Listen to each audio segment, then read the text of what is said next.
রাস্তার পিচ খুয়া মেরে খেয়ে ফেলাই দেয়, কারেন্টের খাম্বা তার সহ গিলে খেয়ে ফেলাই দেয়, সরকারি ভবন মেরে খেয়ে ফেলাই দেয়, ব্রিজ কালভার্ট মেরে খেয়ে ফেলায়, ব্রিজের রড মেরে খেয়ে কুঞ্চি ডুয়াই দেয়। কতক্ষণ? বাংলাদেশের সোকালাগের টাকা নিয়ে কানাডারে বিল্ডিং বানাই দেয়। সোকালারা টাকা পায় না, কানাডা বিল্ডিং পায়। কানাডা চেনেন না? দেশের নাম কানাডা, তার নাম হচ্ছে কানাডা। মানে সোকানাডার টাকা নিয়ে কানাডায় বিল্ডিং বানায়, এই দেশের টাকা অন্য জায়গা মারিয়ে নিয়ে যায়।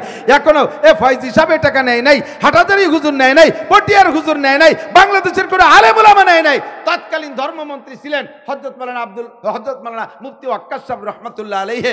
এরশাদ সাহেবের আমলে, আমি সেই সময় খবর জানছি, এরশাদ সাহেবের আমলে ওনার সংসদে বৈশা এই মন্ত্রী এমপিদের টিএ বিল নিচ্ছেন, উনি এটা দেখতেছেন, অডিট করতেছেন। তো কোন মন্ত্রীর 20 লাখ টিএ বিল, মানে ওই পদ খরচ আর কি।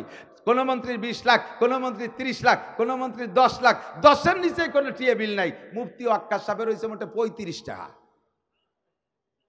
এরশাদ সাহেব হাসি দেখা, হুজুরি 35 টাকায় কি এসেছেন? কয় আমি তো বাইসাইকেলে আসি, কয়টা লিক হয়েছিল তাই সারতেই কয়টা লাগছে। দোস্ত, যারা যেই শিক্ষায় শিক্ষিত হইয়া জাতির এত বড় ক্ষতি করে, মদ, গাঁজা, ইয়াবা, ফেন্সিডিল, হিরোইন, রাতের বেলা স্ত্রীকে ঘরে ফেলাই তুইয়া সোনারগাঁও হোটেলে এনে সোনারগাঁও নিয়ে রাত কাটায়, এই সমস্তগুলো যদি যেই শিক্ষায় শিক্ষিত হয়ে এই আকাম করায়, ওই শিক্ষা জাতির মেরুদণ্ড হতে পারে না। ওই শিক্ষা জাতির মেরুদণ্ড ভাঙ্গা হেমার, ওই শিক্ষা জাতির মেরুদণ্ড ভাঙ্গা হেমার। সরবুল মাকানে বিল মাকিন, অবস্থানকারীর কারণে অবস্থানের দাম বাড়ে ও কমে, কখনো বাড়ে কখনো কমে। সময়ের দাম, জায়গার দামও এমনই করে অবস্থানকারীর কারণে বাড়ে ও কমে। প্রাথমিক উদাহরণ হিসেবে ছোট্ট একটা কথা বলে নেই। আপনি প্লাস্টিকের 4টে বোতল নেছেন, প্লাস্টিকের বোতল 1 টাকা দাম এক একটা বোতলের। শুনতেছেন সবাই? প্লাস্টিকের কয়টা বোতল? 4টে বোতল। তো 1 টাকা দাম এক একটা বোতলের। প্লাস্টিকের খালি বোতলের কি দাম আছে? 4 বোতলের মধ্যে একটা বোতলের ভিতরে যখন 1 লিটার মিনারেল ওয়াটার, 1 লিটার ভালো পানি ঢুকাবেন, সিবিটা আটকায় দেওয়ার পরে এবার 1 টাকা দামের বোতলের দাম 25 টাকা। কত? একটু আগে ছিল বোতলের দাম 1 টাকা, এখন বোতলের দাম 25 টাকা। এটা কি বোতলের কারামতি না ভিতরের মালের কারামতি? একটু সাই দিতে হয় সাথে সাথে, যদি বুঝিয়ে থাকেন। মাঝে মাঝে তো বলি একা একা ওয়াজ করা যায় না। হাটে মানুষ পা দিয়ে, কিন্তু 2টি হাত এরম ঝুলোই না। এই খেয়াল হচ্ছে নাকি? হাত ঝুলোই না, তা হাত জ্বলবে কে? হাতটা একবার টাইট করে রাখি হাঁটেন, দেখবেন হাঁটিয়ে স্বাদ পাবেন না, ঠিক না? হাতে পার সাথে ঝুলিয়ে ঝুলিয়ে পাউরে সহযোগিতা করে। তাও সিস্টেম জানেন? তর্জমা খেয়াল করছেন নাকি জানি না। হাঁটার সময় দেখবেন যে পা সামনে যায় ওই পাশের হাত পিছে যায়, আবার পা পিছে যায় হাত সামনে যায়। টাইটে দেখবেন নাকি? এমন বসেন, পরে যাওয়ার সময় খেয়াল করেন। এর তর্জমা জানেন? যে পা সামনে যায় ওই পাশের হাত পিছে যায়, তার মানে কি? পা পিছে, হাত পিছনে যে বলে হাঁটতে থাকেন আমি পিছে আসি, ভয় নেই।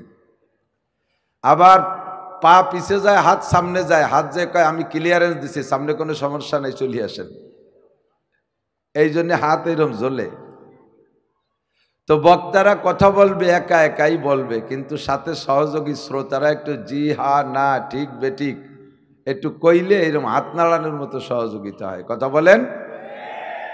আরেকবার দেখছেন না আমাদের শিল্পী গজল গাইছে, আপনারা সবাই মিলে সাথে সাথে তাল দিলে ওনার আরো স্পৃহা বাড়ছে, স্পিরিট আরো বাড়ছে। তা আমি সেভাবে চাইতেছি না, বুঝছেন কিনা সেটা আমি বুঝার জন্য আর কি বলতেছি। তো 1 টাকা দামের বোতলের মধ্যে 1 লিটার পানি ঢুকলে এবার বোতলের দাম কত হয়েছে? 25 টাকা। এটা কি বোতলের কারামতি না মালের কারামতি? মালের কারামতি। দ্বিতীয় বোতলের ভিতরে ঢুকাইছেন 1 লিটার কেরোসিন তেল, এবার বোতলের দাম 110 টাকা। কত? বোতলের মূল বডির দাম 1 টাকা, এখন বোতলের দাম হয়েছে 110 টাকা। এটা বোতলের কারামতি না মালের কারামতি? মালের কারামতি। ভিতরে মালে যে বোতলটা দামি বানাচ্ছে। 3 নম্বর বোতলের ভিতরে ঢুকাইছেন 1 কেজি ঘি, মূল বডির দাম 1 টাকা, ঢুকছে ভিতরে 1 কেজি ঘি, এবার বোতলের দাম কত? 1600 টাকা। কত? এটা কি বোতলের কারামতি না মালের কারামতি? একে বলে সরফুল মাকানে বিল মাকিন, অবস্থানকারীর কারণে অবস্থানের দাম বাড়তেছে, ঠিক না? 4 নম্বর বোতলের ভিতরে পেশাব করে মুখ আটকায় দিয়েছেন, 1 লিটার পেশাব। এবার বোতলের দাম কয় টাকা? ওর যে মূল বডির 1 টাকা ছিল তাও শেষ, ঠিক না? এখন তার বডির দামও 1 টাকা নেই। আপনার কাছে যদি এই প্রথম 3 বোতল দিয়ে বলি আমি তো এই দিক যাচ্ছি, আমাদের বাসায় দিয়ে যান, কষ্ট হলেও মনে মনে একটা শখ আছে যে নিয়ে যাইয়া কাকিরে বা বাবিরে বলবো যে ঘির বোতলেতে আমার একটু ঢেলে দেন, আমি তো অনেকদিন ঘি কিনে খাইনি। এই মহব্বত হলেও প্রথম 3 বোতল নেবেন। কিন্তু 4 নম্বর বোতলটা আপনার রাতে দিয়ে যদি বলি আমার তো সরোয়ার দিতে অমুক ডায়াগনোসিস সেন্টারে পেশাব টেস্টের কথা ছিল, সকালে পেশাবটাই বোতলে ধরছি, আমি তো যাচ্ছি পারতেছি না, তুমি যখন ওই দিক যাচ্ছ তো এই বোতলটা নিয়ে যাও, ওই জায়গায় একটু দিয়ে যাইও, তোমারে গাড়ি ভাড়া দেবো, তাও কি নেবেন? একই কল্পনা মাথায়, এই বোতল নিয়ে যদি আমি ওই জায়গা যাই আর গাড়ি ভাড়া নেই, তাহলে জীবন ভরে বলবে, বাংলায় যা বলার তাই বলবে যে পেশাব বইয়ে পয়সা খায়। এই লজ্জাতে 4 নম্বর বোতল কেউ হাতে, একই 1 টাকা দামের বোতল, 3টের 1 দাম, 3টের 3 রকম দাম, 4টে 4র্থটার দাম আর 1 রকম, ঠিক কিনা? কোন গ্রামে 5000 লোক আছে, তার ভিতরে 5000 লোক স্বাভাবিক, একটা লোক ওর ভিতরে আছে আন্তর্জাতিক খ্যাতি সম্পন্ন চোর। বাংলাদেশের যে কোনো জায়গা ধরা পড়লে চোর একটা মায়ের দিলি ওই না গ্রামের নামই কয় যে আমার বাড়ি অমুক গ্রাম। 1 চোরে পুরো সারা বাংলাদেশে তার গ্রামের নাম পৌঁছাই দিয়েছে। 1 চোরে গ্রাম রে এমন পচায় যে ওই গ্রামে কেউ মেয়ে বিয়ে দিতে চায় না, ওই গ্রামের মেয়ে কেউ বিয়েও করতে চায় না, ওটা চোরের গ্রাম। অথচ বোঝে গ্রামে সব ভালো, মাত্র 1 চোরে গ্রাম রে পচাই দিয়েছে, ঠিক কিনা? আবার কোন গ্রামে সাধারণ মানুষ 5000, কিন্তু একজন মানুষ আছে জজ, ওই গ্রামে মেয়ে দিতেও চায়, ওই গ্রামের মেয়ে নিতেও চায়। জজের গ্রামের মাইয়ে আনছি, তুমি যার মাইয়ে আনছো সে তো মাছ বেচে যাইলিয়ে, অথচ জজের গ্রাম বলে একটা গল্প মারে। 1 জজে পুরো গ্রামের দাম বাড়ায়, 1 চোরে পুরো গ্রামের দাম ধ্বংস করে দেয়। কথা কোন ঠিক কি ঠিক না? অনেক উদাহরণের অভাব নাই। আজকের এই মাসটা দামি কেন?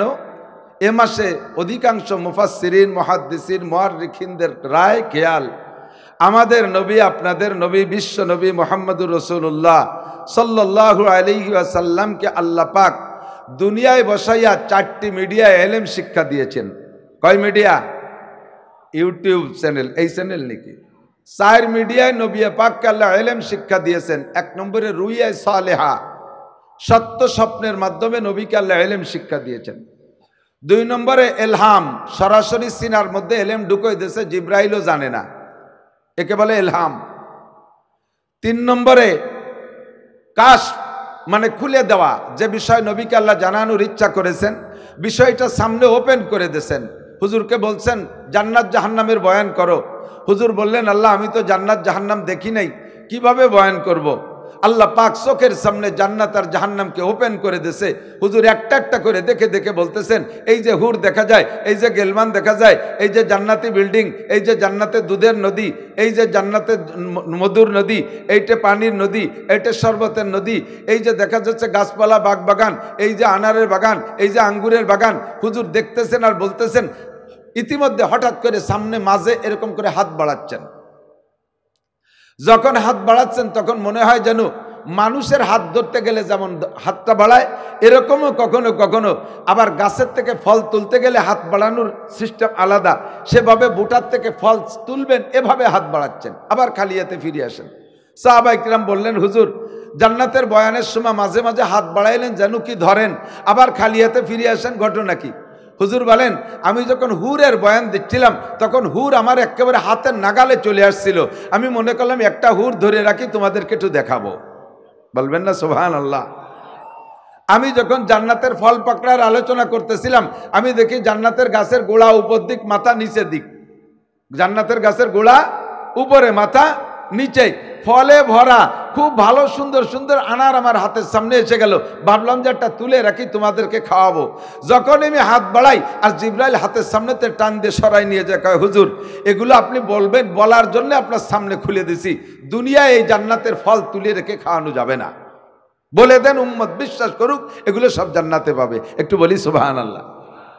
জাহান্নামের বয়ান যখন করছেন সব হুজুর একটা একটা করে দেখে বলছেন, এখানে এই দেখতেছি, ওখানে ওই দেখতেছি, ওখানে ওই দেখতেছি। একে বলে কাশফ। পরিষ্কার হাদিসে তিরমিজি শরীফের মধ্যে আসছে, মাররা রাসূলুল্লাহ সাল্লাল্লাহু আলাইহি ওয়াসাল্লাম বিকবরাইন ইউআদাবানে।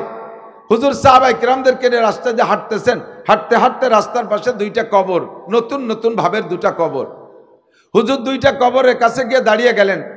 সাহাবায়ে কিরাম বলছেন, ইমশি ইয়া রাসূলুল্লাহ, হুজুর সামনে চলেন। হুজুর কয় না, আর সামনে বাড়তে পারতেছি না, একটা ঘটনা সামনে বেঁধে গেল, যেহেতু এটার একটা সমাধান না করে আগাইতে পারতেছি না। সেটা কি হুজুর? হুজুর বলেন, ইয়াদাবাইনে ফি হাতাইনিল কবরাইন, এই দুইটা কবরের মধ্যে আযাব হচ্ছে আমি দেখতেছি। সাহাবায়ে কিরাম বললেন, কাইফা আরাফতা ইয়া রাসূলুল্লাহ, এই দুই কবরের মধ্যে আযাব হচ্ছে কিভাবে বুঝলেন? হুজুর বললেন, কাশাফাল্লাহু বাইনা ইয়াদাইয়া, আল্লাহ পাক আমার সামনে খুলে দিয়েছে, আমি সচক্ষে দেখতেছি কবরে আযাব হচ্ছে। সাহাবায়ে কিরাম বললেন, ফামা বালুহুমা ইয়া রাসূলুল্লাহ, দুইজনের কার কোন দোষে আযাব হচ্ছে সেটা কি বুঝতে পারছেন? বলে হ্যাঁ, তাও আমাকে জানাই দেওয়া হয়েছে। একজন আহাদুহুমা ইয়ামশি বিন নামিমা, আর দ্বিতীয়জন লা ইয়াস্তানজি আনিল বাউল। একজনের স্বভাব চগলখুরি করা, অন্যান্য সব আমল ভালো ছিল কিন্তু চগলখুরি করে বেড়াইতো, কথায় নয় ছয় টকি ঝকি উল্টো পাল্টা কথা বলার কারণে তাকে কবরে আযাব দেওয়া হচ্ছে, এটা আমি দেখতেছি। আর একজন লা ইয়াস্তানজি আনিল বাউল, পেশাব থেকে পরিচ্ছন্নতা অর্জন করতো না। উট ঘোড়া গাদা গরু দুম্বা ভেড়া এগুলো চড়াইতো, তার পেশাব গায়ে লাগতো, ওই অবস্থায় নামাজ পড়তো, তার থেকে পরিচ্ছন্নতা অর্জন করতো না। নিজে পেশাব করতো, ঢিলা ব্যবহার করতো না, বা যে কোনোভাবে পেশাব থেকে পরিচ্ছন্নতা অর্জন করতো না, এর কারণে তাকে আযাবে কবর হচ্ছে। এটা হুজুরের সামনে খুলে দিয়েছে, নাম কাশফ। এমন করে বহুত আছে। 4 নম্বর যে মিডিয়ায় হুজুর এলেম শিখেছেন সেটা হলো জিব্রাইলের মারফত। খেয়াল করতেছেন সবাই? জিব্রাইলের মাধ্যমে আল্লাহ পাক রব্বুল আলামিন জিব্রাইল আলাইহিস সালাতু ওয়াস সালামের মাধ্যমে নবী পাককে ইলম শিক্ষা দিয়েছেন। তবে একটা কথা খেয়াল রাখতে হবে, ছাত্ররা মনে রাখবে, উলামায়ে কিরাম একটু ফিকির রাখবে। জিবরিল আলাইহিস সালাতু ওয়াস সালামের মাধ্যমে হুজুরকে আল্লাহ ইলম শিক্ষা দিয়েছেন, কিন্তু জিব্রাইল হুজুরের উস্তাদ না।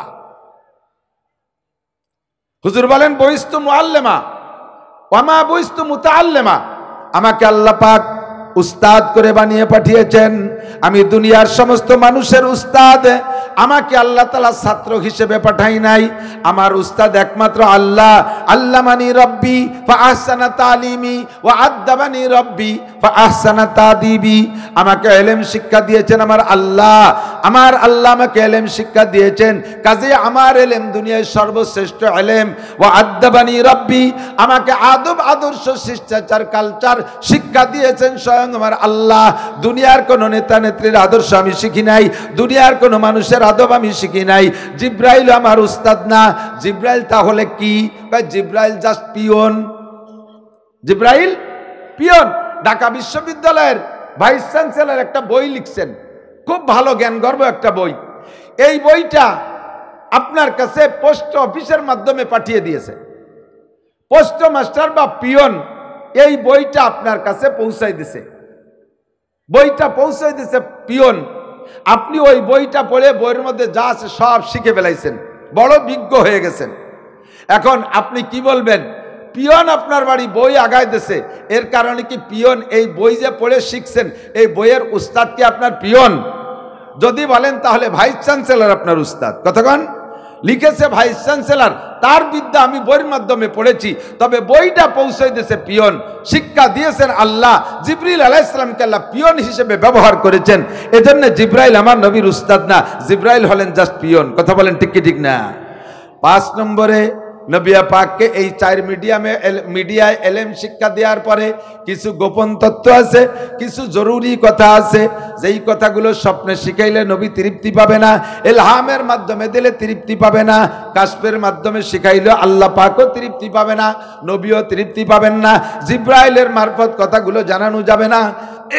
এই জরুরি কিছু বিষয় শেখানোর জন্য রজব মাসের 26 রজব দিবাগত রাত আল্লাহ পাক রব্বুল আলামিন জিব্রাইলের মারফত জান্নাতি পরিবহনে কইরা আমার নবী আপনার নবী বিশ্ব নবীকে আল্লাহ পাক এই 7 আসমান পেরিয়ে বাইতুল মামুর পেরিয়ে সিদরাতুল মুনতাহা পার করে আরশে আজিম পর্যন্ত আল্লাহ পাক নিয়ে সামনের পর বসাইলেন।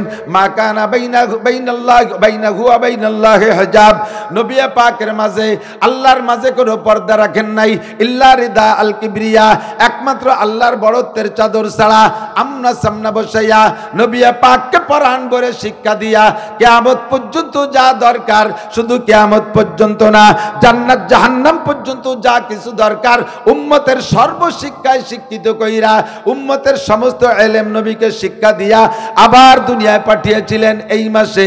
যার কারণে এই মাসটা রজব মাস, এই মাস অন্য মাসের মতো, এ মাসও অন্য মাসের মতো, এই বোতলটা অন্য বোতলের মতো, কিন্তু রজবের এই মেরাজের কিস্সা ঢোকার কারণে মাসটা দামি হইয়া গেছে। আবার সেই মাসের জুমার রাত আরো দামি। আবার জায়গাটা কি ঈদগাহ নাকি? ঈদগাহ না? সেজন্য আরো দামি। মসজিদের পরেই সেকেন্ড প্লেস পবিত্র জায়গা ঈদগাহ। অনেক দামকে সামনে নিয়ে 4 নম্বর দাম হলো নবী পাকের বয়ান করাও সাহাবায়ে কিরামদের শোনা। এই বয়ান করাও শোনার সুন্নতি টাইম 2টা। হুজুর আলাইহিস সালাম ফজর বাদ বেশি বয়ান করতেন, মাগরিব বাদ বেশি বয়ান করতেন, জুমার খুতবার ভিতরে বয়ান করতেন, অতর্কিত কোনো প্রয়োজন আসলে ডেকে বসাইয়া তাৎক্ষণিক বয়ান করতেন। আমাদের দেশে আইসা এই বয়ানটা সুন্নতের খাতার থেকে অনেকটা দূরে সরে চলে যাচ্ছে। আমরা আজকে সুন্নতি টাইমের অনুসরণ করে এই ঢাকা বিভাগীয় শহরের লাখো লাখ কোটি কোটি মানুষের মধ্য থেকে আল্লাহ পাক আমাদেরকে বাছাই ছাঁটাই করে সুন্নতি টাইমের অনুসরণ করে আগে আসার বসার তৌফিক ইনায়াত করেছেন। এই সুন্নতের অনুসরণের কারণে আল্লাহ পাক আমাদেরকে 100 শহীদের সওয়াব দিয়ে দিতে পারেন। এই খুশিতে সকলে পড়ি আলহামদুলিল্লাহ। ঈশা পর্যন্ত সময় কম। আমি অত্যন্ত মোহাব্বত করি, শ্রদ্ধা করি। বয়সে আমার সে ছোট হবে, তারপরও তার মর্যাদায় আমি তাকে শ্রদ্ধা করতে বাধ্য। হযরত মাওলানা হাফেজ মুর্তজা হাসান ফাইজি সাহেব হাফিজাহুল্লাহ দামাত বারকাতুল আলিয়া আতালাল্লাহু উমরা বারাকাল্লাহু ফি হায়াতিহি। একটু সবাই বলি আমিন। আমি তাকে না দেখে তার কৃতিত্বের উপরে আমি এত সন্তুষ্ট, তাকে দেখার আগ পর্যন্ত দেখার জন্য আমি বড় পাগল ছিলাম। একদিন অনেক কষ্ট করে, গত বছর বা তার আগের বছর বহুত কষ্ট করে গরমের সময়, চিনি না, চিনতে চিনতে আমার জীবন শেষ হয়ে গেছে জায়গা পর্যন্ত পৌঁছাইতে। এরপরে এসে শুধুমাত্র সাক্ষাৎ করে গেছি। যেমন বড়দের কাছে বড় ছোটরা যায় সাক্ষাৎ করতে, যেইভাবে লোভ লালসা নিয়ে, আমি এমন একটা লোভ লালসা অন্তরে নিয়ে এসে তার সাথে সাক্ষাৎ করেছি। তার মাধ্যমে আমার বাংলাদেশের মুখ, আমার বাংলাদেশের চেহারা সারা পৃথিবীর কাছে উজ্জ্বল হয়েছে। কথা বলেন ঠিক ঠিক না? আমি মাঝে মাঝে বলি বাংলাদেশ সরকার কোনো তাই আমাদেরকে 1 নম্বরে পৌঁছাইতে পারে নাই। আগে পাকিস্তানিরা চলে গেছে, স্বাধীনের পরে তো কত সরকার দেখলাম, মুশতাক সরকার দেখলাম, তারপরে এরশাদ সরকার, জিয়া সরকার দেখলাম, এরশাদ সরকার দেখলাম, খালেদা সরকার দেখলাম, হাসিনা সরকার দেখলাম, উল্টোই পাল্টায় ফখরুদ্দিন সরকার দেখলাম, এখন ডক্টর ইউনূস মিয়ার সরকারও দেখতেছি। এত সরকারের ভিতর দিয়েও কোন ডিপার্টমেন্টকে বিশ্বের কাছে 1 নম্বর করে আনতে পারে নাই। কথা কোন ঠিক ঠিক না? সবচাইতে 1 নম্বর হওয়ার সহজ পথ হলো দুর্নীতি করা। দুর্নীতি করার চাইতে তোর সহজ কোনো কাজ নাই। তাতেও বলে সেকেন্ড হইছে মোটে। এই দুর্নীতিতেও ফার্স্ট হতে পারি নেই। কারা বলে ফার্স্ট হয়ে গেছে? এ প্লাস তারা। আমি এই ঢাকা এয়ারপোর্ট থেকে একবার চট্টগ্রাম যাব, তো এয়ারপোর্টের মধ্যে ঢুকতেছি, দেখি বাংলাদেশি টাইগাররা বিদেশে যাচ্ছে, ক্রিকেট টাইগার। তাকে বইটিয়াই বাংলাদেশ, ওই ক্রিকেটের ব্যাট কয় না, বইটিয়া, ব্যাগে বই পতাকা, কপালে পতাকা, গেঞ্জিতি পতাকা, প্যান্টে পতাকা, আরো যে পার দেখা যায় না সে জায়গাও থাকতে পারে, সব জায়গা পতাকা। কয়েকজন এমপি মন্ত্রী আগায় আসছেন, ওনাদেরকে ইস্তেকবারের জন্য, বিদায় জানানোর জন্য এয়ারপোর্টে ঢুকছে। তা আমি দেখে বললাম এরা কারা? কয় যে আমাদের বাংলাদেশের ক্রিকেটার টাইগাররা যাইতেছে 3 দেশে, এরা যাইতেছে প্রথম শ্রীলঙ্কা, এরপরে ভারত, এরপরে পাকিস্তান, 3 দেশেতে হরিণ শিকার করে নিয়ে এরা আসবে। আমি কইলাম কোনোদিন দেখিও নাই, দেখার নিয়ত নাই, চোখের সামনে পড়ে গেছে, যেহেতু একটু দোয়া করে দিলাম যে বাবু কোনো তাই ভাষ্ট দিবেন, এবারে টুই আসুক, বিশ্ব খেলায় যাইও, কোনো জায়গা থেকে বিশ্বকাপ তো দূরের কথা, একটা আতল ভাঙ্গা 4 কাপও আনতে পারে না, কতক্ষণ ঠিক না? এবার একটু দোয়ারে দিলাম, যা পারে মারামারি লাইথুলা তিউরিও জিতে আসুক, এটা কিছু করুক, ফার্স্ট হোক, তো কোনোভাবেই পারে না। দোয়ারে দেওয়ার পরে 15 দিনের ম্যাচ অপেক্ষা করতেছে, আজকাল পশু করতে করতে অপেক্ষা করতে করতে 16-17 দিন হয়ে গেল। এরা আসলো কবে কিভাবে তার কোনো খবর জানতে পারতেছি না। পরে এই ক্রিকেট পার্টি একজনের কাছে বললাম যে তোরা তো ক্রিকেটের ভক্ত, এই টাইগারকে তো সেদিন আমি নিজেই সাথে পাঠাই দিলাম হরিণ শিকার করতে, কি যে কিউরি আসলো তো বললি টলি না, তা কোনভাবে আসলো সে আসার খবরও পেলাম না, কি করলো তো বুঝলাম না। কয়জন তো 3 জায়গা থেকে ঠকে গেছে, পরে এই বেশতে ভ্যানে ভ্যানে আইছে বলে আমরা টের পাইনি। একমাত্র বাংলাদেশে বারবার সারা পৃথিবীর কাছে নাম্বার 1 ফার্স্ট 1 নম্বর পুরস্কারে পুরস্কৃত হয়ে আসছে আমার বাংলাদেশের সোনার হাফেজরা, কথা বলেন ঠিক ঠিক না? আর তার বেশিরভাগেরই কৃতিত্ব হযরত মাওলানা মুর্তাজা হাসান ফাইজি সাহেব। আমার মনে চায় আমার জীবনের সমস্ত ইনকাম আমি তাকে দিয়ে তার দিলটা আমি খুশি করতে পারতাম। আমার তো কিছুই নাই, তারপরেও কিছুই দেওয়ার মতো না, মনে চায় সব দিল দিলে যদি ভাই খুশি হতো তাহলে আমিও খুশি হয়ে যেতাম, কিন্তু উনি দিলেও নেবে না।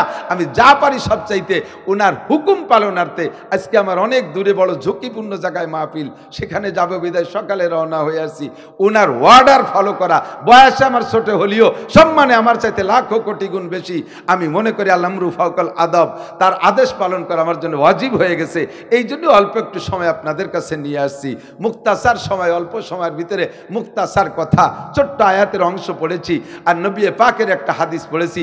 এর শুধু জাস্ট তর্জমা, এর ব্যাখ্যা বিশ্লেষণ চাবাতে গেলে অনেক সময় লাগবে, খালি চাবানো ছাড়া গিলিয়ে ফেলতে হবে। সবাই কান রেডি রাখতে হবে, রেডি আছেন তো?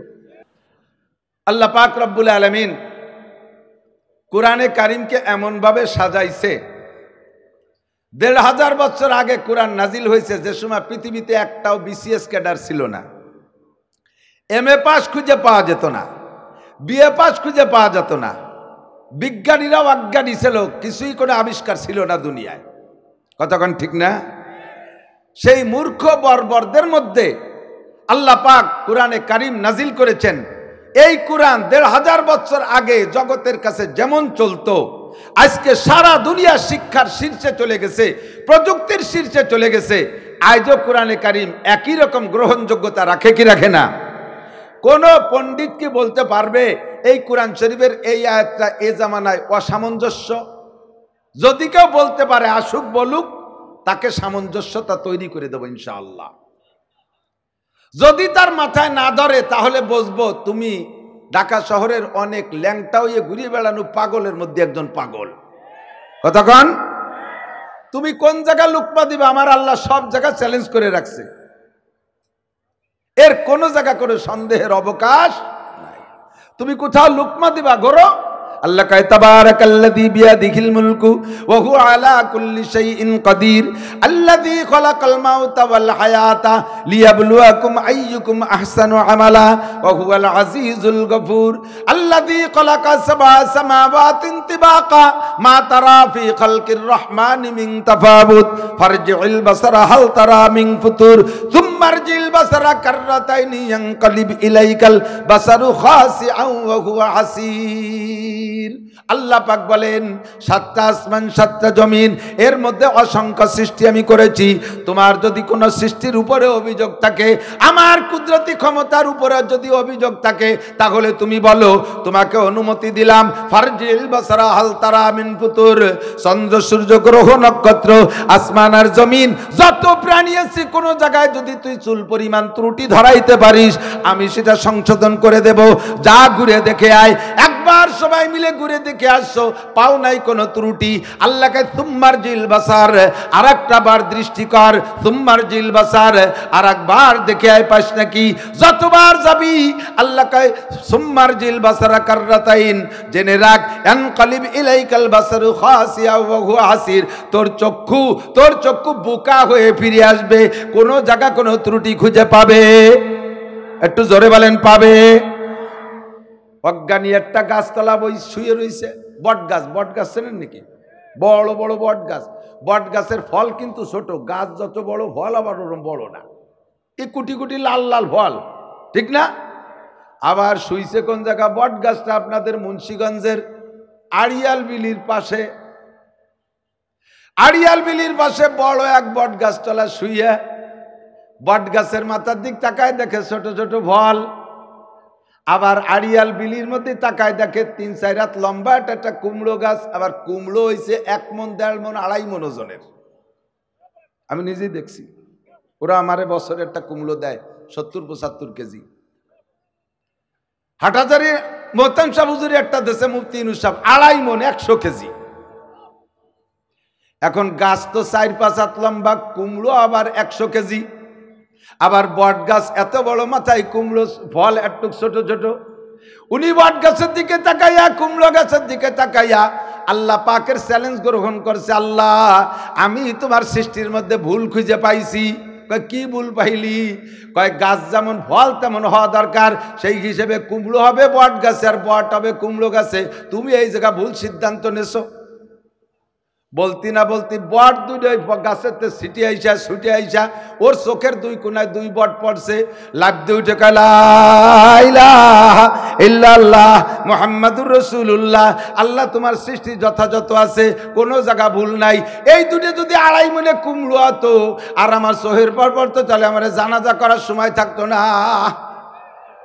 কোনো কুমড়ো গাছের তলে কেউ ঘুমায় না, বট গাছের নিচে আরাম করে, বিশ্রাম করে। কাজেই বট গাছের ছোট ফল দিয়েই ঠিক আছে, এ মাথার পর 10-20টে পড়লেও ক্ষতি হয় না। কুমড়ো গাছে কুমড়োই হবে, গাছ ছোট হলেও কুমড়ো ওখানেই হবে, গাছ বড় হলেও বট এখানেই হবে। কতক্ষণ ঠিক কি ঠিক না? আরে এ তো 2-1টা, বছরের পর বছর অভিযোগ করবা কোরআনের যে কোনো আয়াত নিয়া। আসো আল্লাহর রহমতে বাংলাদেশের উলামায়ে কিরামের এই জাতীয় নাস্তিকদের জবাব দিতে বিদেশে যাওয়া লাগে না, বাহিরে যাওয়া লাগে না। সারা পৃথিবীর সবচাইতে বড় বড় মুহাদ্দিস আল্লাহ পাক বাংলায় তৈরি করে দিছে। উম্মতের যত দরকার সব বাংলায় আছে না নাই? আছে না নাই? আমি সরকারকে বলি, সরকার কত টাকা খরচ করে মেডিকেল সায়েন্সের পিছনে, আছে না? মেডিকেল সায়েন্স, ডাক্তারি বিদ্যা, লক্ষ লক্ষ কোটি কোটি টাকা দিয়ে প্রতিষ্ঠান বানায় দিয়া তাদের পিছনে কোটি কোটি টাকা খরচ করে। অথচ যেই ডাক্তাররা এই দেশে তৈরি করে উন্ডা পয়সা দিয়া, আরে চলমান সরকাররা সেই ডাক্তারের কাছ থেকে ওষুধ খায় না, ঔষধ খাতি চলে যায় বোম্বে, ওষুধ খাতি চলে যায় সিঙ্গাপুরে, ওষুধ খাইতে চলে যায় চিকিৎসার চলে যায় লন্ডনে। কতক্ষণ ঠিক ঠিক না? যাদের জন্য এত খরচ করলা তারা একটা ট্যাবলেটও বানাতে পারে না। আর সায়েন্স প্রযুক্তির পিছনে কত টাকা খরচ করলে আজও পর্যন্ত বাংলাদেশে কিছু আবিষ্কার করতে পারো না, একটা মেশিন বানাতে পারে না। সুর পাশা ফুটো আরবে, ছিদ্র আরবে, তাই পারে না। সুর পাশায় ছিদ্রতে ইন্ডিয়া ফাটানো লাগে। কতক্ষণ বানাইছে মেশিন 3টে, গাড়ি 3খান বানাইছে, নসিমন, করিমন, আলম সাধু, চেনেন? গাড়ি চেনেন? এ গাড়ি যখন রাস্তায় চলে শয়তানও ভয়তে নামিয়ে দাঁড়ায়। বাঙালি বিজ্ঞানীকে আবিষ্কার। যত দোষ নন্দ ঘোষ, আমরা কওমি মাদ্রাসার হুজুররা সায়েন্স পড়ি না। সায়েন্স না পড়ার কারণে আমাদের সার্টিফিকেটও সরকার দেয় না। মোল্লারা সায়েন্স পড়ে না, সার্টিফিকেটের লোভ করে কি কইরা। এ কথায় তোমরা জায়গায় দাঁড়ায় থাকো, কিন্তু এই কথা বলে তোমরা জায়গায় থাকতে পারো না। চলে যাও কোন জায়গা?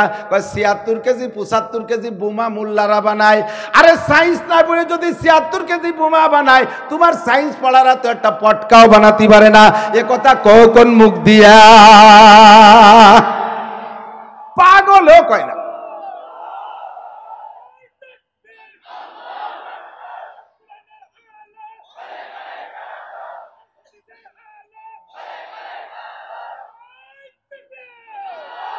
উলামায়ে কিরাম যেখানে, আলেম উলামা আছে তবলিগে, আলেম উলামা আছে তবলিগে, আলেম উলামা যে ইস্তেমায়, আলেম নাই যে ইস্তেমায়, সন্ত্রাসী দল যে ইস্তেমায়, খুনি দল যে ইস্তেমায়, নারায়ে তাকবীর। জাযাকুমুল্লাহ। তোমরাই তো কন, আপনারাই তো মানা হরো। আমাকে কয় সায়েন্স পড়ে না, সার্টিফিকেট দেবো কি এরিয়া, আবার বোমাটা বলে বড্ডা আমরা বানাই। তোমরা কি কসু বানাও? ওই পরিমাণ টাকা যদি আমার মাদ্রাসার ছাত্রদের পিছনে খরচ করা হইতো, তাহলে কোনো কিছু কিনতে বিদেশে যাওয়া লাগতো না, ঠিক কিনা? কপাল পড়ছে কোন জায়গায়? নবী আল্লাহ পাক রব্বুল আলামিন বলেন, সব কপাল পোড়ার কারণ এক জায়গায় হাত দাও। জাহারাল ফাসাদু ফিল বাররি ওয়াল বাহরি বিমা কাসাবাত আইদিন নাস। জলে এবং স্থলে, পানিতে এবং স্থলে যত আযাব আর গজব আছে, এগুলো আল্লাহ পাক তোমাদেরকে দিয়ে ধ্বংস করার জন্য। আল্লাহ তোমাদেরকে এত আদর করে বানাই নাই, কোনো কিছু বানাইতে আল্লাহ পাক আমার হাত ব্যবহার করে নাই। ওয়া ইযা আরাদা শাইআন আইয়াকুলা লাহু কুন ফায়াকুন। যা বানানোর ইচ্ছা করেন কোন শব্দ ব্যবহার করেন। কুন সামা আনাসমান হও, ফাকানা সামা আনাসমান হয়ে গেল। কুন শামসান সূর্য হও, হয়ে গেল সূর্য। কুন কামারান চাঁদ হও, হয়ে গেল চাঁদ। কুন মালাইকা ফেরেশতা হও, হয়ে গেল ফেরেশতা। কুন আরদিন, সাতটা জমিন হও, হয়ে গেল সাতটা জমিন। সব বানাইলো কোন বইলা? আল্লাহ মানুষ বানাইছে তার কুদরতি হাত দিয়া। আল্লাহ পাক বলে, ইয়া ইবলিসু মা মানাকা আন তাসজুদা ইয আমারতুকা লিমা খলাকতু বিয়াদাইয়া। আমি আল্লাহ নিজ দুইটা কুদরতি হাত দিয়া যেই মানুষ বানাইলাম, তারে তুই কেন সিজদা দিলি না? আয়াতের দ্বারা বোঝা যায় আল্লাহ পাক মানুষ বানাইতে নিজ কুদরতি হাত ব্যবহার করেছেন। নিজে হাতে বানাইয়া এই মানুষে গজব দেবে, সিডার দেবে, সুনামি দেবে, নার্গিস দেবে, আইলা দেবে, আমপান দেবে, বুলবুল দেবে, ফানি দেবে, দানা দেবে, কানা দেবে, করুণা দেবে, জলোচ্ছ্বাস দেবে। এগুলোতে ধ্বংস করা এটা আল্লাহর উদ্দেশ্য না। আল্লাহ বড় মায়া করে আমারে আপনারে বানাইছেন, কিন্তু এত গজব দিয়ে আল্লাহ কেন মারে? আল্লাহকে বিমা কাসাবাত আইদিন নাস, এগুলো তোমাদের হাতের কামাই, এগুলো তোমাদের কর্মফল। আমি আল্লাহ তাআলা সিদ্ধান্ত নিয়ে তোমাদেরকে বানাই নাই। জাহারাল ফাসাদু ফিল বাররি ওয়াল বাহরি বিমা কাসাবাত আইদিন নাস। ছাত্ররা যারা আছেন তাদেরকে বলবো, পরামর্শ দেব। সদস্য হুজুর রাহমাতুল্লাহ আলাইহির লেখা ছোট্ট একটা বই পাবেন, মাত্র 10 টাকা দাম। প্রলয়ঙ্কারী ঘূর্ণিঝড়ের কারণ কি? বইটার নাম দেশে প্রলয়ঙ্কারী ঘূর্ণিঝড়ের কারণ কি, ভূমিকম্পের কারণ কি, ভূধসের কারণ কি। বিজ্ঞানীদের কাছে জিজ্ঞেস করলে, আমার দিক বিজ্ঞানীদের কাছে জিজ্ঞেস করলে, আবহাওয়াবিদদের কাছে জিজ্ঞেস করলে, ভৌগোলিকদের কাছে জিজ্ঞেস যদি করি, আরে ভূমিকম্প কেন হয়, এই ঘূর্ণিঝড় কেন হয়, তাহলে উনরা বলবে কি জানেন? ভূমিকম্পের কারণ হলো মানুষের নিচের থেকে স্যালো মেশিন, ডিপ টিউবওয়েল দিয়ে পানি উঠতি উঠতি তলে ফাঁকা হয়ে গেছে, পরে বসে পড়ে। তো পানি উঠে আইলে ফাঁকা হয়ে বেলাইছি, ও পানি গেল কোন জায়গা? উপরে আইলে খাইয়ে দাইয়ে পেশাব পায়খানা যাই করি সব তো ফিরে আবার জায়গায় চলে যায়। তাতে একটু খালি হচ্ছিলাম, তা তো ফিরে বলি দিছি। ফাঁকা হলো কবে? ঘূর্ণিঝড়ের কারণ কি? কয় যে সাগরের সমুদ্রে জলবায়ু উত্তপ্ত হয়ে পাক হয়, এই পাকের নাম ঘূর্ণিঝড়। তো জলবায়ু উত্তপ্ত হইয়ে গরম হইয়ে পাক হয়, এই পাকের নাম ঘূর্ণিঝড়। তো আমাদের এদিক না এসে নিচের দিক চলে যাবে, বোঝেন এই কথা? সব পানি দক্ষিণ দিক যায়, তা সাগরের মধ্যে ওই পাক পাকাতি পাকাতি দক্ষিণ দিক চলে যাক, আমাকে এদিক উপরে উঠে আসে কে? এই কেন জবাব দাও? এই জবাব তুমি পারবা না, এই জবাব আমার আল্লাহ দিয়ে দেছে। বিমা কাসাবাত আইদিন নাস, এটা তোমাদের হাতের কামাই। যাও কক্সবাজার কুয়াকাটা যায় দেখো, সাগরের চরডারে নাপাক করে ফেলাইছে। কতক্ষণ? এই জন্য নাপাক চররে দোয়ানো লাগে, মাঝে মাঝে গোসল করানো লাগে, তাই পানি উঠোই চুবই দেয়। ওই এলাকার বাতাস নষ্ট হয়ে গেছে, এই জন্য আল্লাহ সাগরের থেকে গরম বাতাস উঠাইয়া ওই বাতাসটা আল্লাহ ফিল্টারিং করে, এর কারণে ওইটা উপর দিক উঠে আসে, নইলে নিচের দিক চলে যেত। আল্লাহ নবী বিশ্ব নবী মুহাম্মদুর রাসূলুল্লাহ সাল্লাল্লাহু আলাইহি ওয়াসাল্লাম এই আয়াতকে সামনে রাইখা কাসাবাত আইদিন নাস কি, মানুষের হাতের কোন কোন কামাইতে কোন কোন গজব হয় অসংখ্য হাদিস বলেছেন। অনেক হাদিস আসছে, এক হাদিসের মধ্যে 15টা, আর এক হাদিসের মধ্যে 3টা, আর একটার মধ্যে 5টা, আর একটার মধ্যে 10টা। মিশকাতুল মাসাবির শেষ দিক যে পাবেন কিতাবুল ফিতান, এই কিতাবুল ফিতান খুঁজলে দেখবেন যে কি পরিমাণ ওর ভিতরে লাগছে, কোন কোন কারণে কোন কোন গজব আসে। অসংখ্য হাদিসের মধ্যে মাত্র আমি ছোট্ট একটা হাদিস পড়েছি। আল্লাহর নবী বলেন, হযরত আবু হুরায়রা থেকে রওয়ায়াত রাদিয়াল্লাহু তাআলা আনহু, হুজুর বলেন উম্মতের উপরে 4টি গজব আসবে। এই 4টে হলো গজব, 4টে হলো মুসিবত, 4টে তাদের উপরে পানিশমেন্ট। এই 4টে পানিশমেন্ট আসার আগে উম্মতের অপরাধ থাকবে 3টা। হাতের 3 কামাইয়ের কারণে 4 গজব। একটু ছাত্ররা মুখস্থ রাখতে হবে, 3 কামাইয়ের কারণে 4 গজব। কয়টা? অন্যায় কয়টা? গজব কয়টা? আগে 4টে গজব বলে নেই, পরে অন্যায়গুলো বলবো। গজব 4টা কি? 1 নম্বরে নবী পাক বলেন বিল কহতে মিনাজ জামান, মুসলমানদের নিজস্ব সম্পদ, সম্পদের মূল মালিক মুসলমানরা থাকবে, অথচ মুসলমানরা নিজেদের সম্পদ ভোগ করতে পারবে না। ইহুদ নাসারা, হিন্দু বৌদ্ধ খ্রিস্টানরা এই সম্পদের পর হস্তক্ষেপ কইরা সব সম্পদের আধিপত্য তাদের হাতে নিয়ে যাবে, আর মুসলমান অভাবে পড়ে যাবে। বিল কহতে মিনাজ জামান, মুসলমানরা অভাবে পড়বে। যারা লেখাপড়া করেছেন তারা সাক্ষী দেবেন, যাদের জানা আছে তারা হা বলবেন। আমি জানি, আমি পড়েছি, কয় সারা পৃথিবীর ভিতরে 800 কোটি বা তার চেয়ে কম বেশ মানুষের মধ্যে মাত্র 200 কোটি বা 250 কোটি মুসলমান। আর এই 250 কোটি মুসলমানরা যে যে জায়গায় বসবাস করে, এই মুসলিম কান্ট্রিতে আল্লাহ পাক খাদ্যশস্য, গোটা 800 কোটি মানুষের জন্য যে খাদ্যশস্য লাগবে, এই মুসলিম কান্ট্রির ভিতরে থেকে 80% খাদ্যশস্য আল্লাহ উৎপাদন করান। 80% খাদ্যশস্য উৎপাদন হয় মুসলিম কান্ট্রিতে। 250 কোটি মানুষের জন্য বরাদ্দ 80%, আর 600 কোটি, 650 কোটি মানুষের জন্য বরাদ্দ মাত্র 20%। অথচ আমরা মুসলমানরা, আমরা অভাবে ভুগি, আমরা ভাত পাই না, আমরা চাল পাই না, আমরা ডাল পাই না, আমরা তেল পাই না, আমরা পেঁয়াজ পাই না, আমরা কোনো কিছু পাই না। আমরা অবশেষে মুনাজাত করা লাগে বুশের কাছে। 80% খনিজ সম্পদ মুসলিম কান্ট্রির ভিতরে 80% খনিজ সম্পদ। স্বর্ণের খনি মুসলমানদের, রূপার খনি মুসলমানদের, আরে তেলের খনি সবচেয়ে বেশি মুসলমানদের, এমন করে ইউরেনিয়ামের খনি মুসলমানদের। ইদানিং আল্লাহ পাক আফগানিস্তানের ভিতরে আসমানি রহমত আর জমিনে বরকতের মুজাহারা দেখাই দিয়েছে। সারা দুনিয়ায় যত মোবাইল আর এই কম্পিউটার ক্যামেরা, এগুলো চালাইতে বিশেষ একটা পদার্থ আছে, ওই পদার্থের খনি একমাত্র আফগানিস্তানে বের হইছে ফিরে নতুন কইরা। এত পরিমাণ সম্পদ আল্লাহর রহমতে, এই মাল যদি বের করে আনতে পারে, আফগানিস্তান 100 বছরের জন্য আল্লাহর রহমতে 100 বছর সামনে চলতে পারবে শুধু 1 খনির টাকা দিয়া। তেলের খনি মুসলমানের, লোহার খনি মুসলমানের, সোনার খনি মুসলমানের, তামার খনি মুসলমানের, রূপার খনি মুসলমানের, লোহার খনি মুসলমানের, সব খনিজ সম্পদের 80% মুসলিম কান্ট্রিতে। অথচ আমরা মুসলমানরা মুনাজাত করি, বুশ আতিনা সাইয়াম মিনার ডলার, ডোনাল্ড ট্রাম্প আতিনা সাইয়াম মিনার ডলার, এই জো বাইডেন আতিনা সাইয়াম মিনার ডলার। জো বাইডেন কয়টা টাকা দাও, বুশ কয়টা টাকা দাও, ডোনাল্ড ট্রাম্প টাকা দাও, কাফের মুশরিকের কাছে মুনাজাত করো। মুসলমান অভাবে পড়ছে, এই অভাবটা আল্লাহর গজব আসছে তোমাদের 3 অপরাধের কারণে। অপরাধ 3টে পরে বলি, সময় কম যেহেতু। 1 নম্বরে তোমাদের অভাবে ঘিরে ধরবে। 2 নম্বরে বল জোরে মিনাস সুলতান, সমকালীন ক্ষমতায় যারা থাকবে, সমকালীন ক্ষমতায় যারা থাকবে তারা হবে জালেম। এই জালেমগুলো আমি আল্লাহ বানাই দেই। আল্লাহ পাক বলেন ওয়া ইদা আরাদনা আন নুহলিকা কারিয়াতান আমারনা মুত্রাফিহা ফাফাসাকু ফিহা ফাহাক্কা আলাইহাল কাউলু ফাদাম্মারনা তাদমিরা।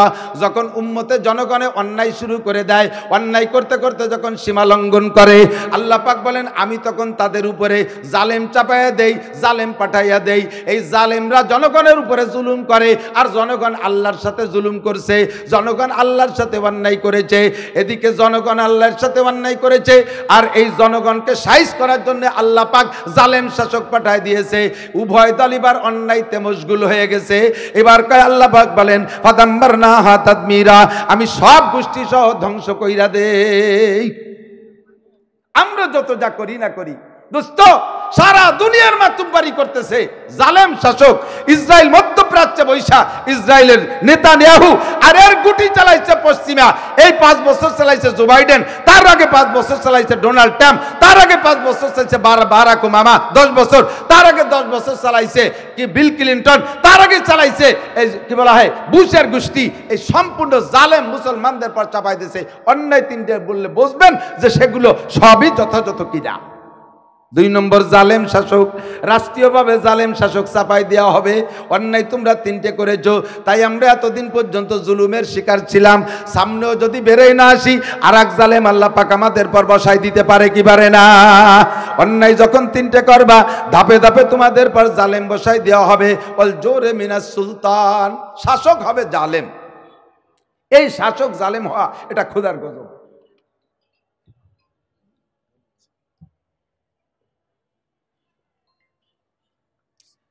3 নম্বর গজব,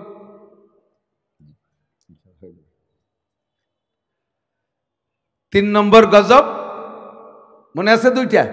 1 নম্বরে অভাবে ঘিরে ধরবে। বলেন গজব 3-4টের 1 নম্বর কি? অভাবে ঘিরে ধরবে। 2 নম্বরে জালেম শাসক চাপাই দেবে আল্লাহ তাআলা।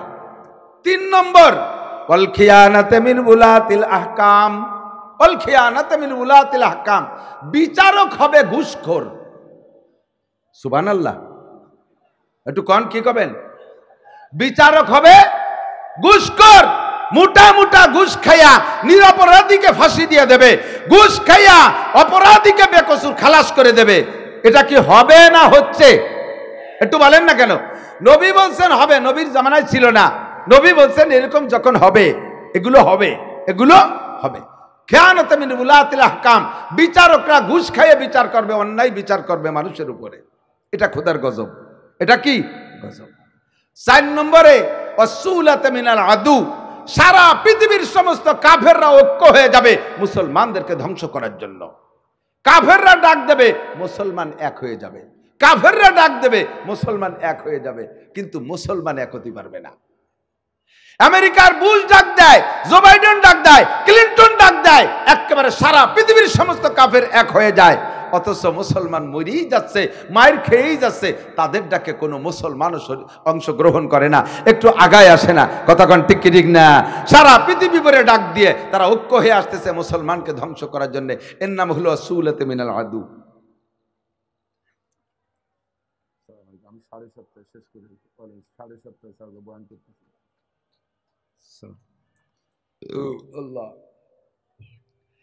এই যে গজব 4টের কথা হুজুর বলছেন, যে এই 4টে গজবে তোমাদেরকে ধরবে। বিমা কাসাবাতাই দিননাস, হাতের কি কামাই একটু পরে বলছি।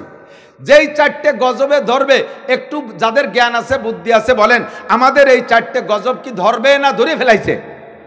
এই 4টে গজব হবে না রানিং হয়ে গেছে? 4টা গজব রানিং হয়ে গেছে, ঠিক না? অন্যায় 3টে কি? 1 নম্বরে ইজা আবগাজাল মুসলিমুনা উলামাআহুম। কিভাবে বুঝলেন নবী? নবী পাককে আল্লাহ পাক ডাইরেক্ট সিনার মধ্যে এলেম ঢুকাই দিয়ে বলেছেন, হুজুর সেই ভবিষ্যৎবাণী বলতেছেন, ইজা আবগাজাল মুসলিমুনা উলামাআহুম। অন্যায় 3টের 1 নম্বর, আমার দিক ছাত্ররা মনে রাখবে, বয়ান করবা একেবারে সহি রিওয়ায়াত, কোনো সন্দেহ নাই। 1 নম্বর ইজা আবগাজাল মুসলিমুনা উলামাহুম, যখন দেখবা মুসলমানরা আলেমদেরকে সহ্য করতে পারবে না, মুসলমান হইয়া আলেমদের সাথে শত্রুতা পোষণ করে, মুসলমান হইয়া আলেমদের নাম শুনতে পারে না, আলেমের নাম শুনলে চুলকনি চেতে, কতক্ষণ আলেমদের সম্পর্কে বিভিন্ন প্রকার কটূক্তি করে, মুসলমান হইয়া আলেমদেরকে মারপিট করে, টঙ্গীর ময়দানে যায় মারবে মুসলমান আলেমদেরকে, মসজিদে ঢুকে মুসলমানে মারে আলেমদেরকে, রাস্তাঘাটে মুসলমানে মারে আলেমদেরকে, সমাজের ভিতরে সর্বশ্রেণীর মুসলমান তারা আলেমদেরকে কোণঠাসা করে রাখে। সব জায়গায় সকলের মর্যাদা আছে, আলেমদের মর্যাদা নাই। আরে স্কুলের একটা পিয়ন, তারও বেতন 20-25 হাজার টাকা, আর মাদ্রাসার একজন মসজিদের একজন ইমাম খতিব। আপনাদের ঢাকা শহর তো ঢাকা শহর রাজধানী শহর, এ জায়গার মর্যাদা ভিন্ন কথা। ঘুরে দেখেন গ্রাম অঞ্চলে সাধারণ এলাকায় ইমামদের মর্যাদা কোথায়? 2000, 4000, 5000, 6000, 8000, 10,000 টাকা বেতন।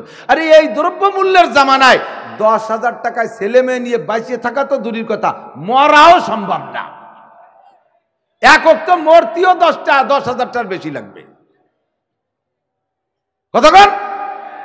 মসজিদের সেক্রেটারি, তার নাম তুইছি আমি সিগারেটারি, সিগারেটের বাসা দিয়ে সিগারেট ধরায়, একের পর এক সিগারেট খায়, তার মাসে সিগারেট খাইতে লাগে কমপক্ষে 15,000 টাকা, আর তার মসজিদের ইমাম সাহেবের ভাত খাতিও লাগে না 15,000 টাকা। আমার দাবি, যদি অন্যায্য বলি তাহলে ঠিক বেঠিক বলবেন, ন্যায্য বললে ঠিক বলবেন। বাংলাদেশে সব চাইতে যদি বেশি বেতন হইতে হয়, তাহলে বাংলাদেশের সরকার যিনি প্রধান থাকবে, রাষ্ট্রীয় সরকারি একটা ভাতা তিনি পান, সরকারের সবচাইতে বেশি ভাতা বেতন যিনি পান, তার চাইতে কমপক্ষে 1 টাকা হলেও প্রত্যেকটা মসজিদের ইমামের বেতন বেশি হতে হবে। এটা ন্যায্য ফয়সালা হবে, এটা হবে সঠিক সমাধান, এটা হবে সঠিক ইনসাফ। কারণ সবচাইতে বড় বড় অফিসার কয়জন আমি তো দেখতে বড়, ওরে বাবা এত বড় পাগড়ি একটা বান্ধা, গায়ে জুব্ব এত বড়, ঘাড়ের উপরে জায়নামাজ, বগলের দস্তারখান, হাতে কুড়ালাটি, 500 দানার তসবি, কানের মধ্যে মেশাক গুজা, দাড়ির মধ্যে খিলেল গুজা, ভাবের আর অভাব নাই। সে বিড়ি খালিও দস্তারখান বিছে খায়। বহুত বড় আলেম কিন্তু লেখাপড়া জানে না। দেখতে বহুত বড় আলেম কিন্তু লেখাপড়া জানে না। এই মূর্খগুলো কোরআন শরীফ পড়তে জানে না। যার কিরাত অশুদ্ধ, নামাজ ভাঙ্গার কারণ 19টে, তার ভিতরে 1 নম্বরে কিরাত অশুদ্ধ পড়া। অশুদ্ধ কিরাতে নামাজ পড়লে নামাজ হয় না। আপনি যত বড় অফিসার হন না কেন, যত বড় পদের মালিক হন না কেন, আপনার কিরাত অশুদ্ধ থাকলে নামাজ হয় না। আর নামাজ হয় নার তর্জমা কি? নামাজকে এক ওয়াক্ত মোটেও না পড়লে যেই বিচার, পড়া নামাজ ভুল হয়ে গেলে একই বিচার। 230 কোটি 40 লক্ষ বছর একাক ওয়াক্তের জন্য জাহান্নামে পোড়া লাগবে, একাক ওয়াক্তের জন্য জাহান্নামে পোড়া লাগবে নামাজ না পড়লে। আর পড়া নামাজ কিরাত ভুলের কারণে ভুল হলেও একই টাইম জাহান্নামে পড়তে হবে। আপনাকে 230 কোটি 40 লক্ষ বছর জাহান্নামের জেল থেকে ইমাম সাহেব নামাজ পড়াইয়া বাঁচাই দিচ্ছে। তাহলে এই ইমামের বেতন কত হওয়া উচিত ছিল? সবচাইতে পরিত্যক্ত, সবচাইতে নিচু পদগুলো উলামাই কেরামের। এরপরে উলামাই কেরাম যদি নির্বাচনে যাইতে চায়, সে সময় আলেমদেরকে হুজুররাও দেশ চালাবে, মানে এমন ভাবে ব্যক্তি মানে ওর দাঁত ছিটে কপালে লাগার কাজ। হুজুররা দেশ চালায় কি চালায় না? আমরা বাংলাদেশি কওমি মৌলবীরাও যে কিতাব পড়ে আলেম হইছি, ওই মিজান নাবেবের হিদায়াতুল কাফিয়া, সরেজামি সরেবেকা, জালালাইন, মেশকাত, দাওরা, ওই আফগানের মৌলবীরাও সেই কিতাব পড়িয়ে তারা আলেম। আমার বাড়ির মসজিদে 8 জনে বসাইতে হয়েছে আফগানি মুজাহিদ। ভাগ্যে ভালো 5 মাস পরে আইছে। 5 মাস আগে যদি এই কজন আসতো তাহলে আমি আর বাড়ি থাকতে পারতাম না। এই 8 জন আফগানি মুজাহিদ আমার ওখানে, আল্লাহু আকবার, শুনলাম তাদের কাছে বিবরণ। আফগানি ফল নিয়ে আসে, খাওয়াইলো, যা জীবনে কোনদিন বাপের ভুসি চোখে দেখিনি। তারা বললেন আফগানের রহমত আর বরকতের বয়ান দিলেন যে আমরা কি পরিমাণ রহমত আর বরকত স্বচক্ষে দেখতেছি। তারা পার্লামেন্ট করছে, মাটিতে বসে তারা সংসদ অধিবেশন করে। তারা যে কোনো জায়গায় বসে, গাছতলা বসে দস্তারখান বিছিয়ে খাইয়া এমপি মন্ত্রীরা একটা সিদ্ধান্ত নিয়ে ফেলতেছে। এই মৌলবীরা 20 বছর পর্যন্ত রাশিয়াওয়ালা, 20 বছর পর্যন্ত আমেরিকাওয়ালা, তাদেরকে কিছু দিয়ে যেতে পারে নাই। বোমা মারিয়ে তাদের দেশ তামা করে দিয়েছে, কিচ্ছু দিয়ে যায় নাই। একটা টানেল খনন করবে পাহাড়ের ভিতর দিয়ে, আমেরিকাওয়ালা পারে নাই। একদিক দিয়ে খসে আর একদিক দিয়ে ভেঙে পড়ে যায়।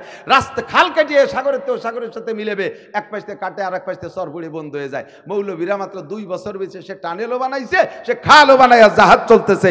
আল্লাহর রহমতে এমন গাড়ি তৈরি করেছে তারা, জাপানওয়ালাদের চোখ উল্টে গেছে তাদের গাড়ি দেখে। কতক্ষণ ঠিক না? ও দোস্ত, তারা যদি এই কিতাব পড়ে দেশ চালায়, তাহলে এ হুজুররাও পারবে। আপনার ওই চিন্তা করা লাগবে না, আপনার চিন্তা আপনি করেন। কতক্ষণ? শুধুমাত্র আপনার কারণ হলো আলেম সহ্য করতে পারে না। আইডিয়াল আপনার চুলকনি চাচ্ছে। গাড়ির মধ্যে আমারে দেখলি কয়, পাগড়ি বেঁধে যদি উঠি কয়, এ লাদেন বলে ধরা খাইছে। এতক্ষণ অন্য গল্প, এখন আমারে দেখে কয় লাদেন বলে ধরা খাইছে, তার মানে আমি হুজুর আমারে দেহর চুলকো নিছে খাইজুনি উঠছে। এ কথাটা না করলে কি হইতো? যা কইতেছিলে তাই ক। সম্পূর্ণ প্রতিহিংসা উলামায়ে কেরামের উপরে, কথা কোন ঠিক কিনা? চরমুনার দলের থেকে 12 জন চেয়ারম্যান বাংলাদেশে আছে, কয়েকজনের কাউন্সিলে আমি গিয়েছি, কয়েকজনের ইউনিয়নের মাহফিল আমি করতে গিয়েছি। একটা ইউনিয়ন থেকেও আল্লাহর রহমতে রানিং অবস্থায় একটা চেয়ারম্যানের বিপক্ষে কোনো অভিযোগ নেই। এত সুন্দরভাবে তারা তাদের ইউনিয়ন চালাচ্ছে। আর যারা চালাইছে সকলেই তো দেখেছি, কোন চাষি বা কম সিন্নি খাওয়ার জম সবই দেখছি, কথা কন না কেন? সবই দেখছি, চিনে ফেলাইছি। কাজেই এই হিংসার কারণে ক্ষুধার গজব 3টা 4টা। 2 নম্বর সময় কম আর বাড়লাম না। 2 নম্বর হলো, 2 নম্বর অন্যায় হলো আজহারু ইমারাত আসওয়াকিহিম, মসজিদ মাদ্রাসা ওয়ায়াতরুকুনা মাসাজিদাহুম মাদারিসাহুম, মসজিদ মাদ্রাসাকে মুসলমান ভ্রুক্ষেপ করবে না, এ জায়গা কিছু দেওয়াকে সে ক্রেডিট মনে করবে না। স্কুল কলেজ ইউনিভার্সিটি বানানোর মধ্যে তার ক্রেডিট মনে করবে, সেখানে লক্ষ লক্ষ কোটি কোটি টাকা দেবে, সেখানে বড় বড় ভবন বানায় দেবে। তার লেখাপড়ার নামই বলে লেখাপড়া, শিক্ষা জাতির মেরুদণ্ড, সেই শিক্ষাটা কি স্কুল কলেজেই হয়, মাদ্রাসায় বলে হয় না? আরে মেরুদণ্ড কাকে বলে আমি তো বুঝতেই পারলাম না। যেই শিক্ষায় শিক্ষিত হইয়া টন মারে, মন মারে, রাস্তা মারে, খাল মারে, বিজিএফ কাঠ মারে, পঙ্গু ভাতা বেশি খায়, রাস্তার পিচ খুয়া মেরে খেয়ে ফেলাই দেয়, কারেন্টের খাম্বা তার সহ গিলে খেয়ে ফেলাই দেয়, সরকারি ভবন মেরে খেয়ে ফেলাই দেয়, ব্রিজ কালভার্ট মেরে খেয়ে ফেলায়, ব্রিজের রড মেরে খেয়ে কুঞ্চি ডুয়াই দেয়। কতক্ষণ বাংলাদেশের সোকালাগের টাকা নিয়ে কানাডারে বিল্ডিং বানায় দেয়। সোকালারা টাকা পায় না, কানাডা বিল্ডিং পায়। কানাডা চেনেন না? দেশের নাম কানাডা, তার নাম হচ্ছে কানাডা। মানে কানাডার টাকা নিয়ে কানাডায় বিল্ডিং বানায়, এই দেশের টাকা অন্য জায়গা মারিয়ে নিয়ে যায়। এখনো ফয়েজ হিসাবে টাকা নেয় নাই, হাটাজারি হুজুর নেয় নাই, পটিয়ার হুজুর নেয় নাই, বাংলাদেশের কোনো আলেম ওলামা নেয় নাই। তৎকালীন ধর্মমন্ত্রী ছিলেন হযরত মাওলানা মুফতি ওয়াক্কাস সাহেব রহমাতুল্লাহ আলাইহি। এরশাদ সাহেবের আমলে আমি সেই সময় খবর জানছি, এরশাদ সাহেবের আমলে ওনার সংসদে বৈশা এই মন্ত্রী এমপিদের টিএ বিল নিচ্ছেন, উনি এটা দেখতেছেন, অডিট করতেছেন। তো কোন মন্ত্রীর 20 লাখ টিএ বিল, মানে ওই পথ খরচ আর কি।